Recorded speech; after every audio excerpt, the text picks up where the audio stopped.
So hello guys, nandito tayo ngayon sa site sa Mexico. Yan. So eto na kagad, 2 araw pa lang silang naghuhukay. So yan na yung kanilang nagawa. Yan.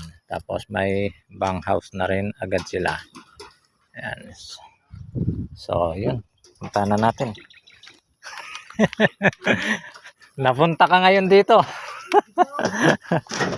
Sibol na agad? Tingnan natin guys, may sibol na raw kagad.